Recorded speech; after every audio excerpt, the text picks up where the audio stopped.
Sans toi. Bon, je suis historien, ancien professeur au lycée Malherbe. Et j'ai travaillé au Mémorial et au Conseil régional. Bon, mon prénom Rémi Desquelles. Ben, oui, il est bien difficile de prendre une suite. Hein. Oh. Et c'était un excellent conteur. Ah. Ouais, et le chouchou des médias en plus. Ben des personnes âgées surtout. Ouais. Alors, il a dit beaucoup de choses que j'avais pensé vous dire. Alors, Abri-Usine, ici donc, enfin c'est pas ici, c'est là-bas, hein, On va y aller. À quelques mètres, on va y aller. C'est pas une station radar, hein, ça n'a rien à voir. Une station radar, ça détecte. Les stations radar allemandes, elles étaient surtout sur le littoral, mais il y en avait quelques-unes à l'intérieur. Et tu vas parler de Vire, et il y en avait une à Vire, pour ceux qui connaissent, au parc. Mais on voit plus grand-chose aujourd'hui. Alors, une station de radio-navigation aérienne. Tu as bien expliqué, hein, le jour où partant de brouillard, il faut pouvoir se repérer. Alors il y a une antenne, vous avez vu l'antenne, et cette antenne émet une série d'impulsions, vous savez, en fait comme un radar, une série d'impulsions électriques, et cela forme, si vous voulez, un train d'onde et qui constitue un faisceau directeur. Alors je n'ai pas tout à fait, ce faisceau directeur était dirigé vers la cible que l'on voulait bombarder. Tantôt c'était Londres, tantôt c'était Weymouth ou je sais pas, ou Portsmouth, etc. Hein, donc il fallait que l'antenne puisse se déplacer, hein, pour atteindre différents objectifs. Voilà, alors cette antenne, elle était construite sur une plateforme en béton circulaire. Sur la plateforme en béton circulaire, vous aviez un chemin de fer circulaire, lui aussi. Sur ce petit chemin, ces rails, un chariot, et le chariot portait l'antenne. Vous comprenez, hein? Voilà pour une chose.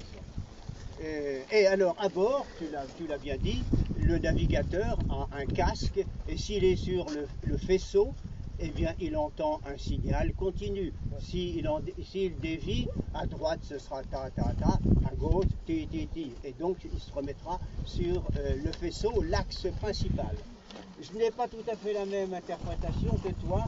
Je dirais que, pour ma part, le Montpinçon émet donc un faisceau directeur, le faisceau principal de navigation.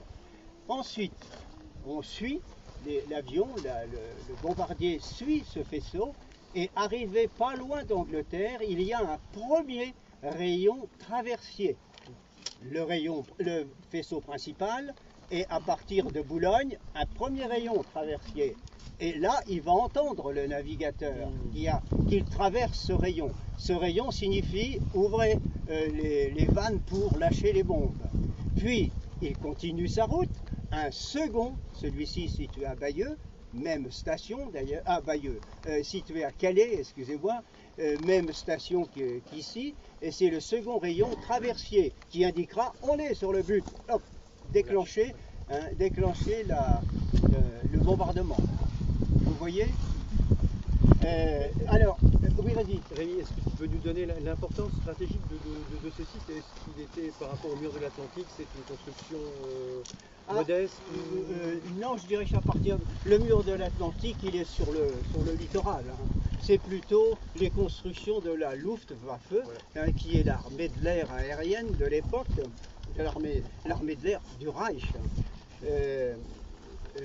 Alors, c'est un site en arrière. Alors, ce n'est pas unique, hein, je me répète. Oui, c'est vrai, il y a d'autres stations dans le Cotentin, et il y a cette station et plusieurs autres dans le nord de la France, qui sont généralement, elles, qui émettent les rayons traversiers. Hein. Voilà. Tu m'as dit qu'un auteur prétendait qu'il y avait eu aussi... Oui, un Sea Elephant.